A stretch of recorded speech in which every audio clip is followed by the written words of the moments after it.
درست ہو جاؤ، یا اجلس یا عمر، اے عمر بیٹھ جاؤ۔ حضرت عمر ایسا معلوم ہوتا ہے کہ شاید وہ سن ہی نہیں رہے، دماغ پر جو ان کے اثر تھا، دل پر اثر، دماغ پر اثر، اصل میں نبی علیہ الصلوۃ والسلام کی جدائی برداشت نہ ہو سکی، بات اصل میں تھی یہ، اس کا ہو گیا دل و دماغ پر اثر۔ یہ وہی عمر فاروق ہے نا جن کو نبی علیہ الصلوۃ والسلام نے فرمایا تھا کہ مجھے اللہ تعالیٰ کی قسم ہے اے عمر، جب تک تیری جان سے بھی میں تجھے زیادہ پیارا نہ ہو جاؤں تب تک تیرا ایمان کامل نہیں ہوگا، اور کسی مومن کا ایمان کامل نہیں ہو سکتا جب تک میں محمد رسول اللہ علیہ وسلم اس کو ماں سے، باپ سے، اولاد سے، اپنی جان سے، تمام لوگوں سے جب تک میں زیادہ پیارا نہ ہو جاؤں تب تک کوئی مومن کامل نہیں ہو سکتا، ایمان کی تکمیل نہیں ہو سکتی۔ اور یہی عمر فاروق ہیں جنہوں نے عرض کیا تھا کہ یا رسول اللہ، مجھ کو آپ اپنے ماں باپ سے، اپنی اولاد سے، سب چیزوں سے زیادہ پیارے ہیں، لیکن جان کو ٹٹولتا ہوں نا، اپنے اندر جھاتی لگاتا ہوں تو اپنا آپ کچھ پیارا معلوم ہوتا ہے اپنی جان۔ فرمایا ابھی تک ایمان کامل نہیں ہوگا۔ حضرت عمر فوراً سمجھ گئے کہ یہ محبت اختیاری ہے، اضطراری بھی وہی پھر بعد میں چل کر آہستہ آہستہ ہو جاتی ہے۔ وہ سمجھ گئے، انہوں نے کہا یا رسول اللہ اب میں عرض کر دیتا ہوں کہ میری جان سے بھی آپ زیادہ پیارے ہیں۔ تو جس عمر کی یہ حالت تھی کہ اپنی جان سے بھی، اور باقاعدہ یہ حضرت عمر فاروق نے عرض کیا، اس عمر پر تو یہ کیفیت لازمی طور پر طاری ہو جانی چاہیے تھی نا کہ کیا چیز مجھ سے جدا ہوگی جو ساری کائنات سے زیادہ محبوب چیز تھی، اس پر موت آ گئی، وہ موت کا صدمہ برداشت نہ کر سکے عمر فاروق، دل و دماغ پر اثر پڑ گیا۔ اس اثر پر وہ کہہ رہے تھے، اب خیال ہی نہیں آ رہا ان کو کہ پیغمبر کو موت آئی ہوئی ہے، سامنے میت پڑی ہوئی ہے، اوپر کپڑا اوڑا ہوا ہے، چادر اوڑی ہوئی ہے نبی علیہ الصلوۃ والسلام کی، لیکن بس اب وہ یہ بھی نظر آ رہا ہے کہ ہے تو میت سامنے۔ عمر فاروق آخر آنکھیں تو کھلی ہوئی تھی نا، یہ بھی سامنے دیکھ رہے ہیں کہ ہے تو میت سامنے پڑی، ہلتے جلتے تو ہے نہیں آپ، اس لیے اب مجبوراً کہہ رہے ہیں کہ حقیقت موت کوئی نہیں، باقی ہلتے جلتے کیوں نہیں، یہ بیہوشی ہو گئی ہے موسیٰ علیہ السلام کی طرح، یہ صرف پردہ ایک موت کا آ گیا، حقیقت موت کوئی نہیں۔ اس لیے بیچارے اب یہ یوں کہہ رہے ہیں حضرت عمر فاروق رضی اللہ تعالیٰ عنہ۔ تو حضرت ابو بکر صدیق نے جب انہیں فرمایا اجلس یا عمر ہو، الارسلے کا یا عمر ہو، تو وہ جیسے کوئی سن نہیں رہا، ایسا ہی معلوم ہوتا ہے۔ حضرت ابو بکر صدیق بھی سمجھ گئے ہوں گے کہ یہ تو سن ہی نہیں رہے، تو کیا فائدہ ان کو خطاب کرنے کا، ان کو بٹھانے کا، چپ کرانے کا۔ آپ نے لوگوں کو خطاب کیا، تشہد ادا کیا، اشہد ان لا الہ الا اللہ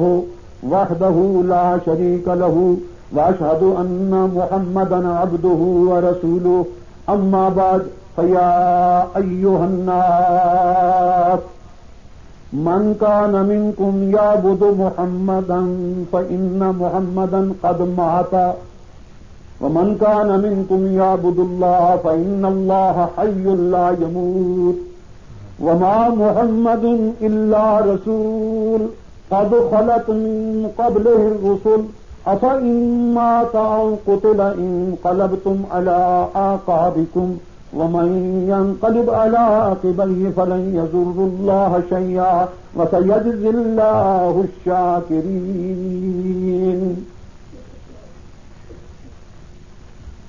تشہد کے بعد حضرت ابو بکر صدیق نے لوگوں کو خطاب کر دیا، ایھا الناس، اے لوگوں۔ لوگ حضرت ابو بکر صدیق کا کرتے تھے تمام احترام، ادب کرتے تھے، سب متوجہ ہو گئے حضرت ابو بکر صدیق کی طرف، اور عمر فاروق کو چھوڑ دیا۔ حضرت عمر فاروق نے جب وہ قرآن مجید کی آیت تلاوت کرتے ہوئے ابو بکر صدیق کو سنا نا، کچھ الفاظ کان میں گئے تو کچھ ہوش میں آئے، کچھ توجہ ادھر کی، چنانچہ وہ بھی ابو بکر صدیق کی طرف متوجہ ہو گئے، حضرت عمر فاروق بھی متوجہ ہو گئے تو وہ سنا۔ حضرت ابو بکر صدیق نے فرمایا کہ اے لوگو، من کان منکم یعبد محمدن، جو تم میں سے محمد مصطفیٰ صلی اللہ علیہ وسلم کی پوجا کرتا ہے وہ سن لے اچھی طرح، ان محمدن قد ماتا، تحقیق محمد مصطفیٰ صلی اللہ علیہ وسلم، قد تحقیق ماتا مر گئے ہیں، ومن کان منکم یعبد اللہ، اور جو تم میں سے پوجا کرتا ہے، عبادت کرتا ہے اللہ تعالیٰ کی، فإن اللہ حی لا یموت، بے شک اللہ تعالیٰ زندہ ہے، اس کو کبھی موت نہیں آئے گی۔ آگے آیت پڑھی وما محمد الا رسول قد خلت من قبله الرسل افإن مات أو قتل انقلبتم على أعقابكم ومن ينقلب على عقبيه فلن يضر الله شيئا وسيجزي الله الشاكرين. جب یہ آیت ختم کر چکے لوگوں کو تو سمجھ آ ہی گئی، عمر فاروق بھی سمجھ گئے. جب حضرت عمر فاروق سمجھ گئے اور وہ غلبہ حال جو تھا نا، اس کو صوفیہ اکرام کی اصطلاح میں غلبہ حال کہتے ہیں. یہ غلبہ حال جب دور ہو گیا حضرت عمر فاروق کا، قرآن کی آیت سنی تو بے اختیار آنکھوں سے آنسو جاری ہو گئے. پہلے انتہائی غم اور شدت صدمہ کی وجہ سے، شدت غم اور انتہائی صدمہ کی وجہ سے آنسو بھی خشک تھے. بعض اوقات ایسا ہی ہو جاتا ہے، جب غم حد سے بڑھ جائے نا، صدمے کا رنج حد سے بڑھ جائے تو خدا کی شان آنسو بھی خشک ہو جاتے ہیں.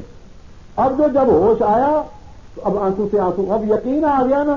کہ نبی پاک وفات پا گئے. پہلے تو یقین ہی نہیں تھا کہ نبی پاک وفات پا گئے. نبی پاک کی موت تو وہ غشی سمجھ رہے تھے نا. اب جب یقین آ گیا کہ واقعی موت آ گئی نبی پاک کو،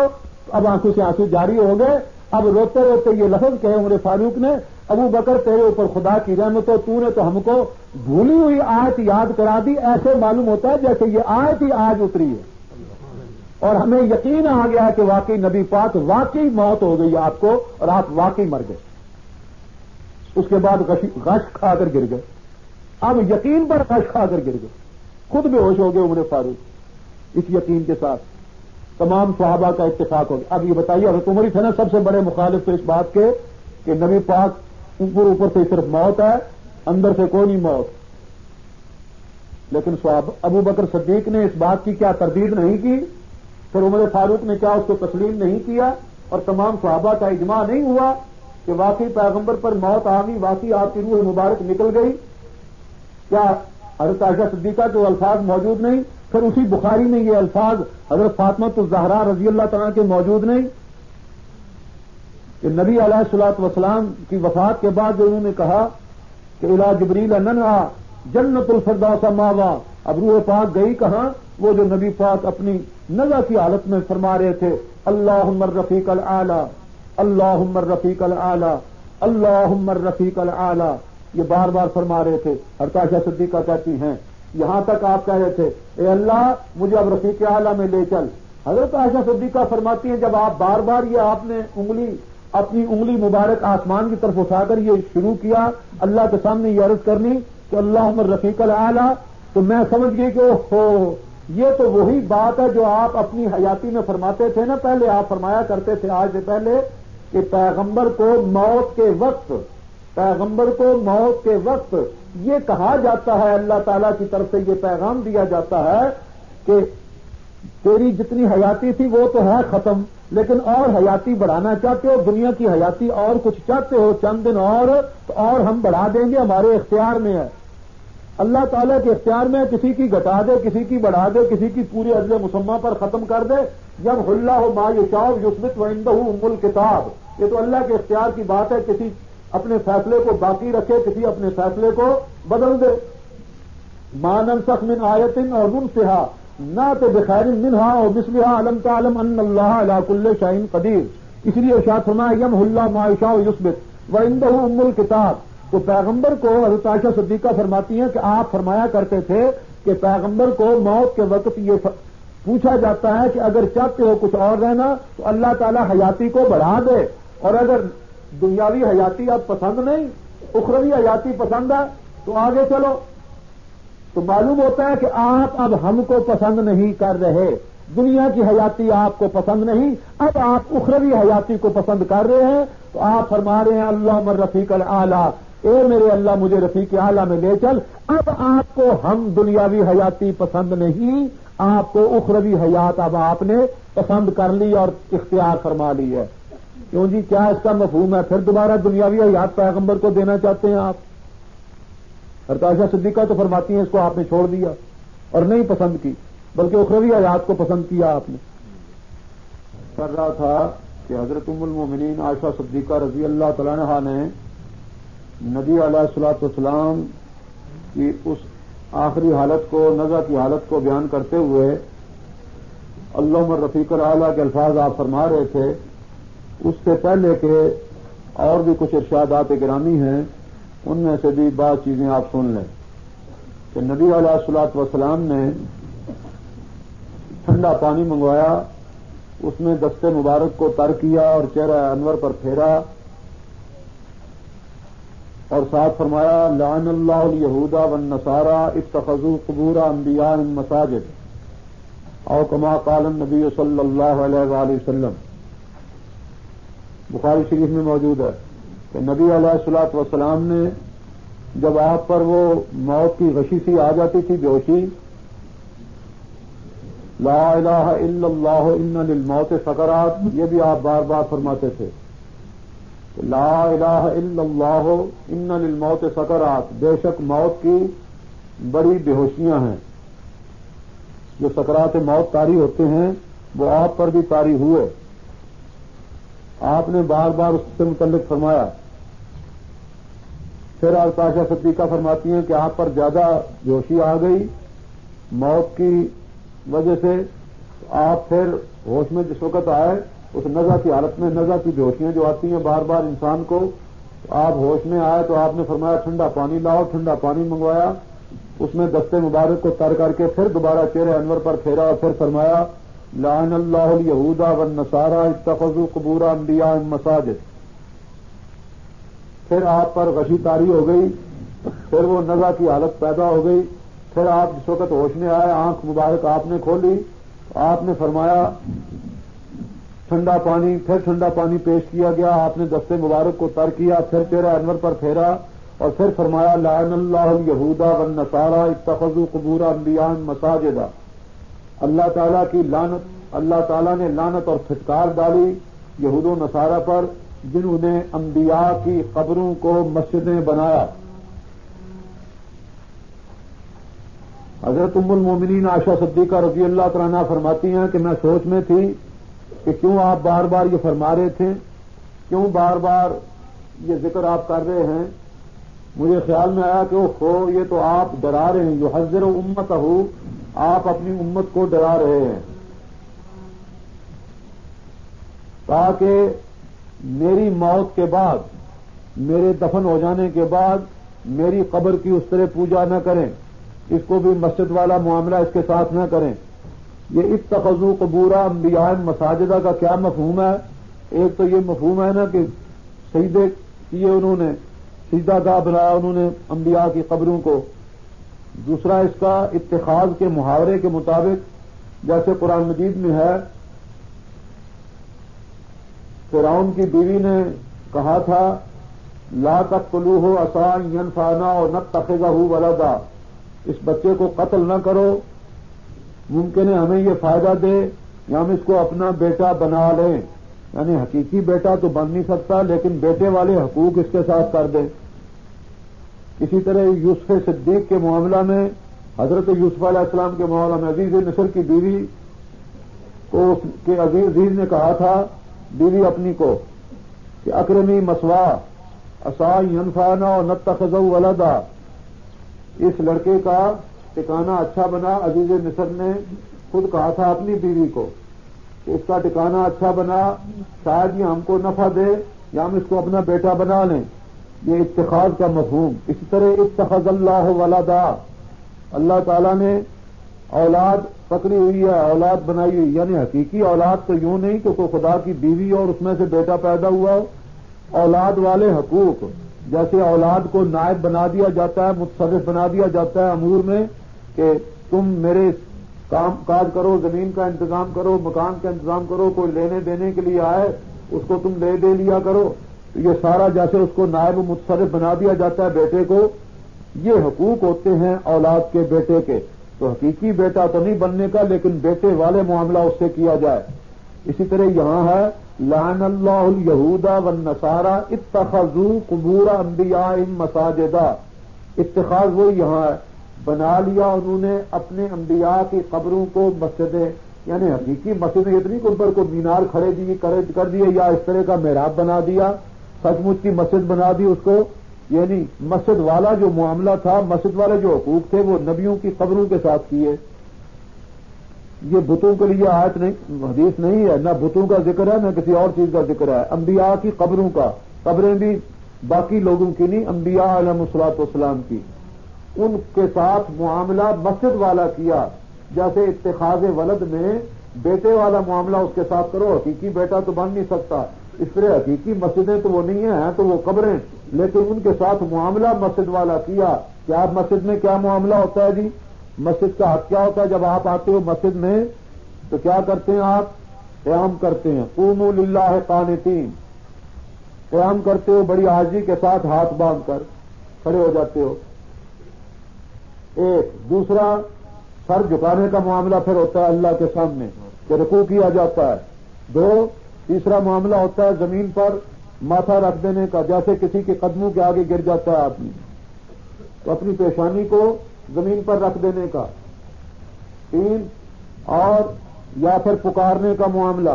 کہ اللہ تعالیٰ کے سامنے تم دعائیں کرتے ہو، گڑ گڑاتے ہو، اسے پکارتے ہو یہ سمجھ کر کہ وہ سنتا ہے، اگرچہ نظر تو نہیں آتا لیکن وہ سن رہا ہے ہماری فریادیں، تو یہ اس عقیدے کے ساتھ کہ وہ سن رہا ہے۔ مسجد میں یہی معاملہ ہوتا ہے نا، قیام، ہاتھ باندھ کر رکوع، سجدہ اور خدا کو پکارنا، یہ سمجھ کر کہ ہماری پکاریں وہ سن رہا ہے۔ نبی پاک نے فرمایا خدا کی لعنت اور پھٹکار یہود و نصارہ پر جنہوں نے نبیوں کی قبروں کے ساتھ یہ معاملہ کیا جو اللہ کے گھر میں خدا کے ساتھ کرتے ہیں۔ لکھ لو اچھی طرح، انبیاء کی قبروں پر ہاتھ باندھ کر اس طرح کھڑے ہو جانا جیسے نماز میں کھڑے ہوتے ہیں، یا وہاں سر جھکانا، یا وہاں ماتھا ٹیکنا، سجدے کی حالت میں پہنچ جانا، یا ان کو پکارنا یہ سمجھ کر کہ سن رہے ہیں، یا آپ خود محسوس کرو کہ یہ پہلے یہود و نصارہ کے متعلق تو کہا ہے، ہم اگر یہی کرتوت کریں تو ہمارا کیا حال؟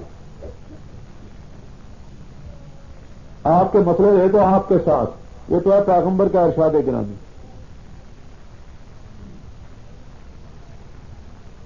صحابہ اسی پر عمل کرتے تھے، سوائے صلاۃ اور سلام کے، جیسے زندگی میں انہوں نے درود اور سلام پڑھا، اسی طرح آپ کی وفات کے بعد بھی درود اور سلام پڑھا۔ جس وقت آپ بالکل دنیاوی حیات کے ساتھ مصلے پر تشریف فرما ہوتے تھے، نماز پڑھا رہے ہوتے تھے، پیچھے صفیں ہوتی تھی بیٹھی ہوئی، سینکڑوں آدمی پیچھے بیٹھے ہوتے تھے نماز پڑھنے والے صفوں میں، صحابہ آپ کے، آپ امام بن کر مصلے پر ہوتے تھے، پیچھے صفوں میں بیٹھے ہوتے تھے، اس وقت بھی پڑھنے والے سارے پڑھتے تھے السلام علیکہ ایھا النبی ورحمۃ اللہ وبرکاتہ، اور آگے اللہم صلی علی محمد اللہم بارک علی محمد، یہ پڑھنے والے صلاۃ اور سلام پیچھے بیٹھے ہوتے تھے، نبی پاک مصلے پر ہوتے تھے۔ اس وقت تو آپ سنتے نہیں تھے، اللہ جانے وفات کے بعد سننے کا معاملہ کہاں سے آ گیا۔ پھر صرف صلاۃ و سلام صحابہ سے تو یہی ثابت ہے، اکثر صحابہ تو قبر کے سامنے بھی جا کر صلاۃ و سلام نہیں پڑھتے تھے، اکثر صحابہ، لفظ موجود ہیں باقاعدہ کتابوں میں، اکثر صحابہ تو سامنے جا کر بھی نہیں پڑھتے تھے صلاۃ و سلام، بعض صحابہ پڑھتے تھے۔ تو ہمارے لیے تو ایک صحابی کا قول بھی صحیح سند سے مل جائے ہماری سر آنکھوں پر، حضرت عبداللہ بن عمر صلاۃ اور سلام، السلام علیکہ ایھا النبی ورحمۃ اللہ، یا اللہم صلی علی محمد، نبی علیہ الصلوۃ والسلام کی قبر مبارک کے سامنے وہ پڑھتے تھے۔ اسی طرح بعض دوسرے صحابہ سے بھی ثابت ہے کہ آپ کی قبر مبارک کے سامنے صلاۃ اور سلام، سوائے صلاۃ اور سلام کے کسی صحابی سے صحیح سند کے ساتھ قطعاً کوئی ثابت نہیں کہ کسی نے سفارش کرائی ہو نبی علیہ الصلوۃ والسلام کی قبر مبارک پر کھڑے ہو کر کہ یا رسول اللہ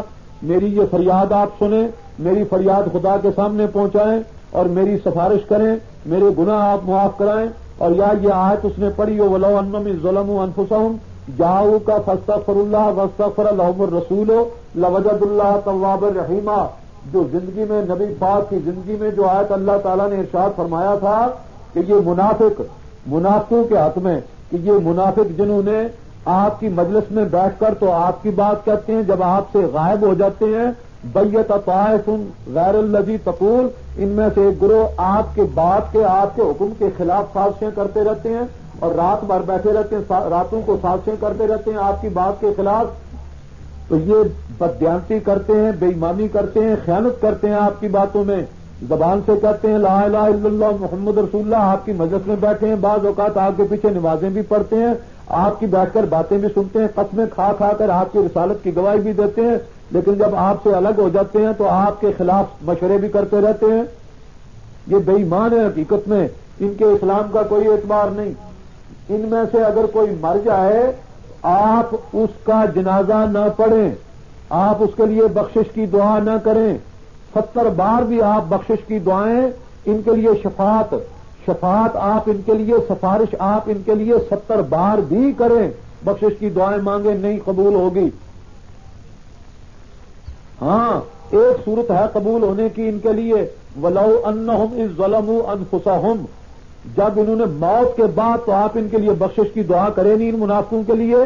جو باقی منافق موجود ہیں یہ اگر اپنی زندگی میں، اور جو مر بھی گئے ہیں یہ بھی اگر اپنی زندگی میں اپنی حیاتی میں وَلَوْ أَنَّهُمْ إِذْ ظَلَمُوا أَنفُسَهُمْ، اور اگر تحقیق وہ جب انہوں نے ظلم کیا تھا اپنی جانوں پر آپ کی نافرمانی کر کے، آپ کے خلاف مشورے کر کے، ظاہری کلمہ شہادت آپ کی رسالت کی گواہی اور باطل میں بے ایمان منکر، یہ جب انہوں نے ظلم کیا تھا آپ کے خلاف مشورے کر کے، آپ کی نافرمانیاں کر کے اپنی جانوں پر ظلم کیا تھا، اس وقت ان کو ہو جاتا ہے احساس اپنی زندگی میں، یہ آپ کی خدمت میں حاضر ہو جاتے، جاؤ کا آپ کے پاس پہنچ جاتے یہ، اور کیا کرتے؟ فاستغفر اللہ، یہ خود بھی اللہ تعالیٰ سے توبہ کرتے، معافی مانگتے، سچے دل سے توبہ کرتے، خود بھی اللہ تعالیٰ سے معافی مانگتے، واستغفر لهم الرسول، اور رسول بھی پھر ان کے لیے بخشش مانگتا۔ اس حال میں کہ یہ موت کے بعد نہیں، یہ اپنی زندگیوں میں آپ کی خدمت میں پہنچ جاتے اور آپ کے سامنے بیٹھ کر خدا سے معافی مانگتے، یہ بھی سچے دل سے توبہ استغفار کرتے اور رسول ان کے لیے معافی مانگتا، تو لوجد اللہ تواب الرحیم، البتہ پا لیتے یہ اللہ تعالیٰ کو توبہ قبول کرنے والا اور رحم کرنے والا، ضرور اللہ ان پر پھر آتا، ان کو معافیاں دے دیتا۔ آپ خود ایمانداری سے سوچو، اس آیت کا تعلق آپ کی وفات کے بعد قبر میں دفن کرنے کے بعد بھی کوئی ہو سکتا ہے؟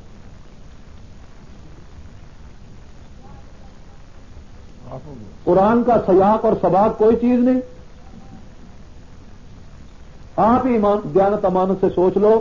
یہ نہ کوئی دھڑے بازی کی بات ہے نہ فرقہ، یہ چھوڑ دو کہ بزرگوں نے لکھا ہوا ہے، متاخرین میں بہت سونے لکھے، متقدمین میں سے تو کوئی قائل نہیں اس بات کا، نہ صحابہ میں سے 1 لاکھ سے زیادہ صحابی ہیں، 1 لاکھ سے زیادہ صحابی ہیں نبی پاک کے، ان میں سے ایک صحابی سے بھی ثابت نہیں، ایک صحابی سے بھی صحیح ثابت نہیں، لاکھ تو چھوڑ دو، ہزاروں چھوڑ دو، سینکڑوں صحابہ چھوڑ دو، ایک صحابی سے صلاۃ سلام تو ہے نا ثابت،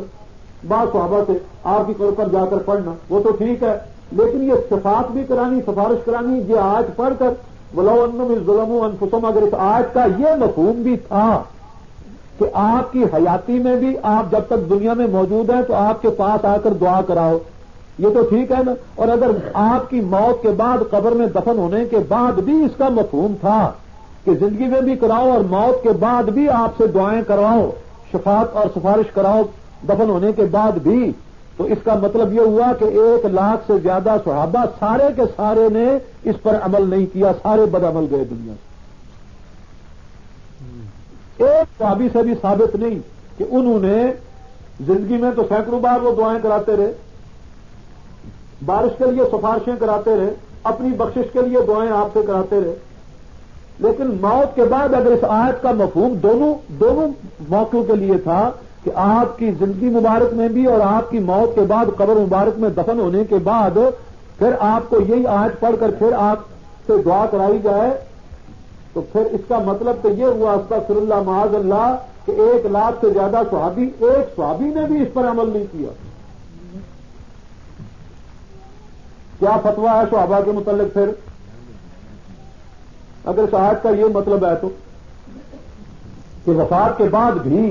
ایسا کرو؟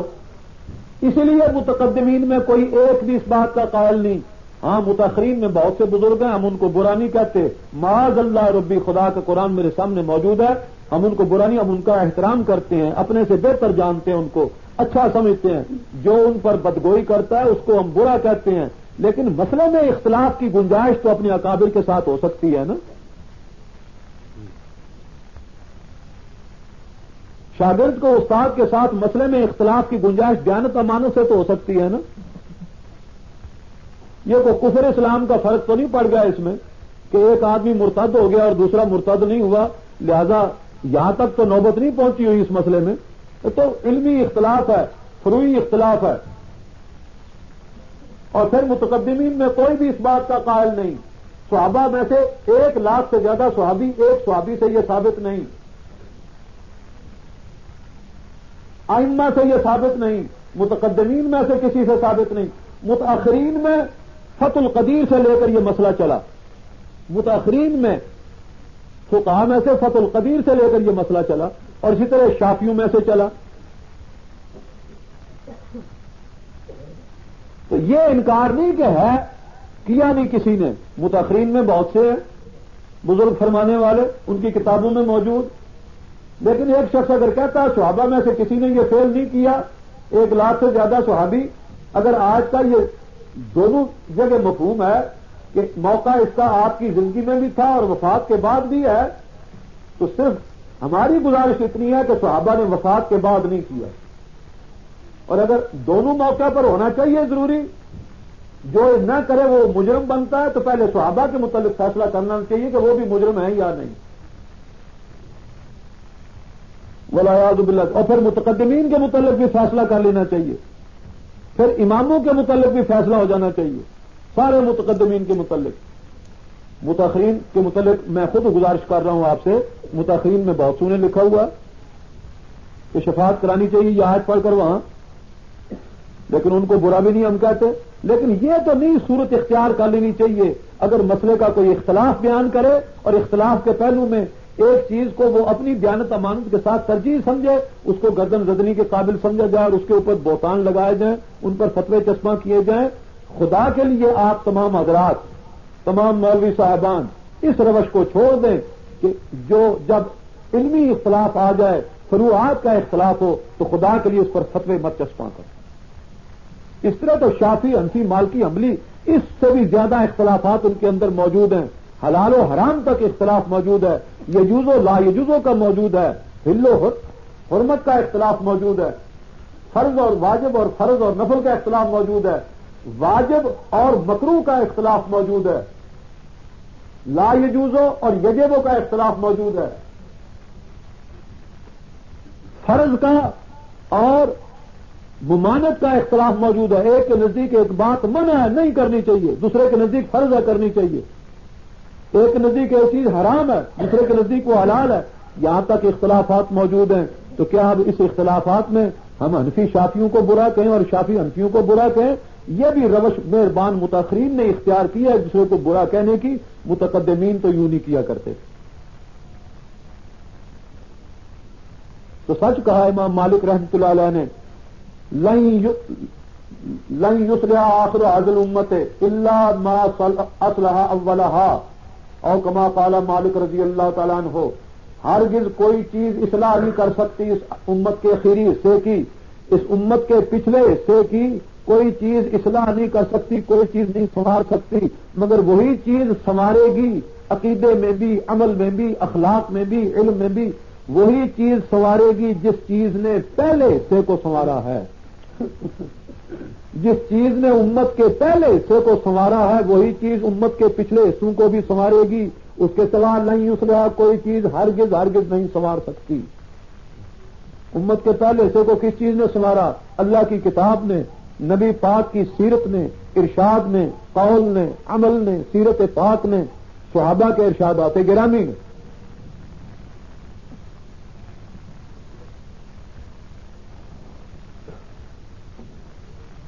ہاں جی، تمہارے یہ تو ضمن بات آ گئی تھی. تو حضرت عائشہ صدیقہ رضی اللہ تعالیٰ نے ارشاد فرمایا کہ نبی علیہ الصلوۃ والسلام بار بار فرما رہے تھے کہ لعن اللہ یہود والنصارى اتخذوا قبور انبیاء مساجدا. اس سلسلے میں قیام کرنا، پیغمبروں کی قبر کے پاس ہاتھ باندھ کر جس طرح نماز میں کرتے ہو، جس کا حکم ہے قوموا للہ قانتین، اسی طرح رکوع کرنا، اسی طرح پھر سجدہ ہونا، ماتھا ٹیکنا،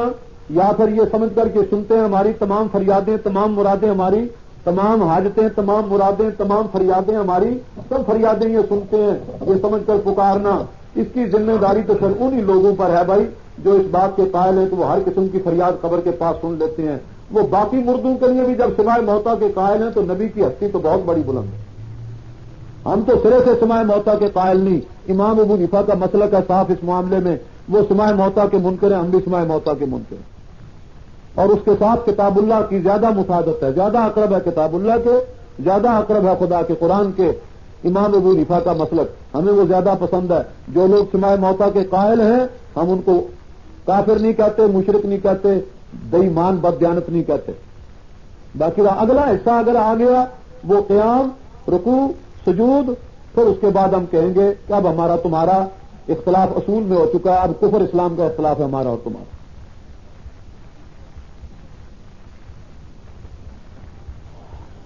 یہ بھی